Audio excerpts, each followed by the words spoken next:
Bismillahirrahmanirrahim. Assalamualaikum warahmatullahi wabarakatuh. Hamdan salaman amma ba'd, kepada Allah kita bersyukur dan kepada Nabiullah Muhammad sallallahu alaihi wasallam kita bersalawat. Allahumma sholli ala sayyidina Muhammad. Baik, perkenalkan kami dari kelompok 3 akan memaparkan sebuah materi tentang fardu dan sunnah wudu dari kitab Fathul Muin, syarah dari kitab Qurratul Ain yang dikarang oleh Syekh Zainuddin Al-Maribari. Dan adapun teman-teman saya yang bertugas pada kesempatan kali ini, yaitu ada Atif Refiuddin sebagai pembaca kitab, di sampingnya ada Muhammad Zakir Ramadan sebagai pengisyarah pertama, dan di sampingnya lagi ada Muhammad Syahrul Ramadan sebagai pengisyarah kedua, dan yang paling ujung di sana ada Ahmad Nur Faiz yang akan mempraktekkan tata cara berwudu yang benar. Untuk mengefisienkan waktu, saya berikan kepada pembaca kitab oleh Atif Refiuddin, dipersilahkan. Baik, perkenalkan saya Atif selaku pembaca dan sekaligus penerjemah dari kitab Fathul Mu'in dalam pembahasan fardu-fardu wudu dan kesunnah-sunnahnya. Qala al-muallif rahimahullahu ta'ala wa furuduhu sittatun ahaduha niyyatu wudu'in aw ada'i fardu wudu'in. Dan fardu-fardu wudu ada 6. Salah satunya adalah niat wudu atau niat mengerjakan fardu wudu atau mengangkat hadas bagi orang yang tidak selalu berhadas meskipun pada wudu yang diperbarui. Awit taharati anhu atau suci dari hadas atau suci untuk sesama salat. Mimma la yubahu illa bil wudu'i. Dan sesuatu yang tidak dibolehkan kecuali dengan berwudu. Aw istibahati muftaqirin ila wudu'in kas salati wa massil mushaf. Atau setiap hal yang dilakukan yang membutuhkan wudu seperti salat dan menyentuh mushaf. Aw harfu 'athfin la mahalla lahu fil i'rab. Istibahati ma'tufun ala wudu'in مجرور وعلامة جره الكسرة الظاهرة على آخره وهو موصوف. مفتقر صفة تتابع الموصوف مجرور وعلامة جره الكسرة الظاهرة على آخره. مفتقر adalah kata yang berbentuk isim fa'il. Dasar dari kata kerja iftaqara yaftaqiru iftiqaran fahuwa muftaqirun, yang dapat diartikan yang membutuhkan. Wala takfi niyatu istibahah, dan tidak cukup niat supaya diperbolehkan melakukan yang disunnahkan untuk berwudu, seperti membaca Al-Quran, membaca hadis ketika masuk masjid dan menziarah kubur. Yundabu fi'lun mudari'un majhulun marfu'un wa alamatu raf'ihi ad-dhammatu adh-dhahiratu ala akhirih. Wa naibul fa'ili dhamirun mustatirun taqdiruhu huwa. Wal aslu fi wujubin niyati khabaru. Dan dalil mengenai kewajiban berniat sebab hadis Nabi sallallahu alaihi wasallam, sesungguhnya perbuatan itu tergantung pada niatnya. Maksudnya, sesungguhnya keabsahan sebuah amal hanyalah dengan kesempurnaannya niat. Dan wajib membandingkannya inda awwali ghasli wajhin, ketika membasuh bagian pertama dari wajah. Falau qaranaha, maka bila dia itu membandingkannya di tengah pembasuhan, maka cukup dan wajib baginya mengulang basuhan yang mendahului niat. Wala yakfi qarnuha bima qablahu, dan tidak cukup membandingkan anggota sebelum wajah, haitsu lam yastashibha, sekira orang itu tidak melanggengkan niat sampai membasuh sesuatu darinya. Wa ma qaranaha huwa awwaluhu, dan anggota wajah yang dibaringkan adalah awal pembasuhan. Fatafutu sunnatul madmadah in ghasala ma'aha syai', maka kesunahan berkumur-kumur akan hilang dengan terbasuhnya bagian merah bibir setelah berniat. Fal aula, maka yang lebih utama ay yufarriqan niyah, yaitu menyendurkan niat, bi an yanwi, dengan berniat ketika membasuh kedua telapak tangan. Wal madmadatu wal istinsyaqu sunnatul wudu, dan berkumur-kumur dan menghirup air ke hidung diusul dengan niat fardu wudu inda ghasl wajhihi, ketika membasuh wajah. Hatta la tafuta lahu fadilatu istishabin niyah, sehingga kesunahan tidak melanggengkan niat dari awal membasuh wajah. Wa fadilatul madmadati wal istinsyaqi ma'an ghisali humrati syiffati, dan kesunahan berkumur-kumur dan menghirup air ke hidung dengan terbasuhnya bagian merah bibir. Wa thaniha ghaslu dhahiri wajhi, dan yang kedua adalah membasuh bagian luar dari wajah sebab ayat maka basuhlah wajah kalian.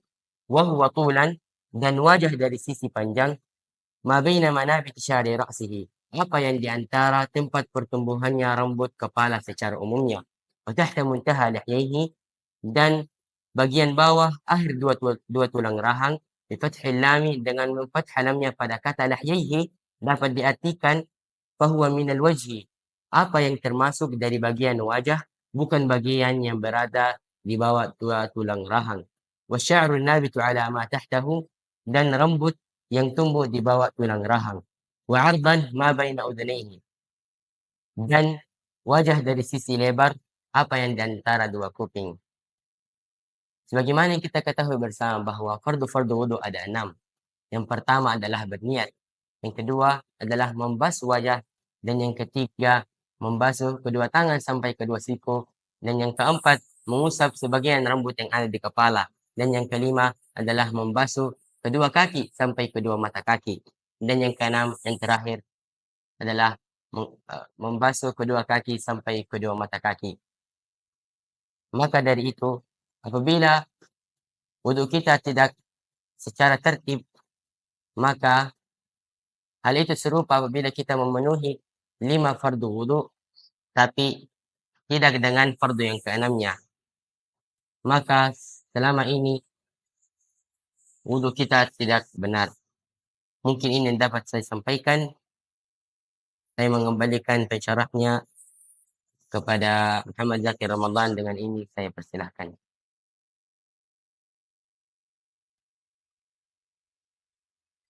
Baiklah, saya Muhammad Zakir Ramadan akan mensyarah atau menjelaskan sedikit tentang fardu wudu. Bismillahirrahmanirrahim. Wa furuduhu sittatu. Fardu wudu ada 6. Ahaduha niyatun. Yang pertama adalah niat. Niat adalah melakukan sesuatu beriringan dengan perbuatan. Fungsi niat ada 2. Yang pertama untuk membedakan satu ibadah dengan ibadah yang lain. Yang kedua untuk membedakan yang mana termasuk ibadah dan yang mana termasuk kebiasaan. Wantaniha goslu wajahi. Yang kedua adalah membasuh wajah. Anggota wajah yang wajib dibasuh adalah yakni di antara tempat tumbuhnya rambut sampai tempat akhir tulang rahang dan di antara dua kuping. Wathalithuha goslu yadayhi bikulli mirfaqin. Yang ketiga adalah membasuh kedua tangan. Anggota tangan yang wajib dibasuh adalah yakni dari kedua telapak tangan sampai dua lengan beserta setiap siku-siku, dan dianjurkan melebihkan basuhan lengan sampai siku-siku. Wa rabi'aha mashu ba'di ra'sihi. Yang keempat adalah mengusap sebagian kepala seperti rambut ubun-ubun, rambut samping sampai pundak, rambut ujung belakang kepala sampai tengkuk. Dan pendapat dari madhab Abu Hanifah adalah wajib membasuh seperempat dari kepala. Wa khamisuha ghuslu rijlaihi. Yang kelima adalah membasuh kedua kaki. Diwajibkan membasuh setiap mata kaki dari setiap kaki, dan diwajibkan juga membasuh bagian tubuh yang berlubang atau robek. Dianjurkan juga melebihkan basuhan kaki. Wasadisuha tartibun. Yang keenam dan juga pembahasan terakhir tentang fardu wudu adalah tertib. Seperti keterangan yang telah disebutkan, yakni dari mendahulukan membasuh wajah, lalu kedua tangan, lalu membasuh sebagian kepala, lalu yang terakhir kedua kaki, karena mengikuti Nabi Muhammad SAW. Mungkin itulah yang sempat saya sampaikan. Saya akan memberi alih tentang syarah kedua tentang sunnah wudu kepada Muhammad Syahrul Ramadan. Saya persilakan. Baik, saya ambil alih. Terima kasih atas kesempatan yang diberikan oleh saudara Muhammad Zakir. Saya akan menjelaskan tentang kesunahan wudu. Wasunnah tasmiyah awalun. Disunahkan membaca basmalah sebelum berwudu. Dan setelah membaca basmalah dilanjutkan dengan kalimat syahadat. Dan disertai juga dengan doa. Doanya adalah Alhamdulillahilladzi ja'alal ma'a tahuran. Yang artinya segala puji bagi Allah yang telah menjadikan air suci mensucikan. Dan disunahkan juga bagi orang yang meninggalkan membaca basmalah di awal berwudu untuk membacanya di tengah-tengah berwudu atau bisa di akhir dengan catatan belum membaca zikir setelah wudu atau tidak terlalu jauh rentan waktunya. Dan doa yang dibaca adalah Bismillahi awwaluhu wa akhiruhu. Dan sunnah wudu yang kedua adalah di kafaini. Sunnah wudu kedua adalah disunahkan membasuh kedua telapak tangan secara bersamaan sambil dan disertai juga dengan membaca tasmiyah dan dibarengi dengan niat. Maksudnya dibarengi dengan niat adalah dibarengi dengan niat sunnah, bukan niat fardu.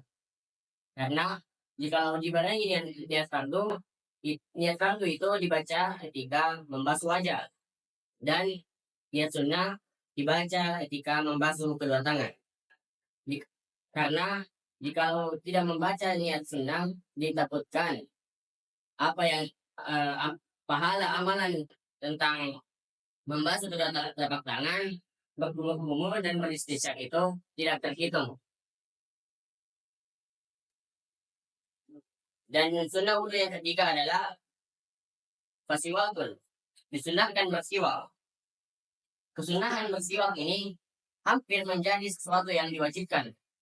Teori ini dibuktikan dengan adanya satu hadis sahih yang mengatakan, "Lau anna syaqqa 'ala ummati la amartuhum bisiwakin inda kulli wudu." Yang artinya, kalau seandainya aku tidak takut memberatkan umatku, maka niscaya aku akan perintahkan kepada mereka untuk bersiwak setiap sebelum atau sesudah berwudu. Maksudnya, perintah bersiwak akan menjadi sesuatu hal yang wajib. Dan sunnah wudu selanjutnya adalah pamatmadatun fastinsyaqun wa jam'uhuma bitalahi du'ain. Disunahkan berkumur-kumur dan menjerap air dari hidung dengan 3 cidukan air. Dengan cara 1 cidukan air digunakan untuk kedua hal tersebut. Maksudnya, seperempat dari air digunakan berkumur-kumur dan sisanya digunakan berstinjak. Sunnah wudu yang selanjutnya adalah wamashu kulli rasin. Dan disunahkan juga mengusap seluruh bagian kepala wal huznaini dan 2 daun telinga dengan batasan tidak mengusap bagian leher. Dan sunnah selanjutnya adalah wa tahlili lihiyatin kasratin. Dan disunahkan menyerai-nyerai jenggot yang tebal. Dan sunnah selanjutnya wa tahlili asabi. Disunahkan menyerai-nyerai jari-jari tangan dengan tasbih. Maksud dari tasbih adalah memposisikan tangan kanan di atas tangan kiri dengan memposisikan tangan kiri menghadap ke atas dan tangan kanan menghadap ke bawah. Sunnah selanjutnya adalah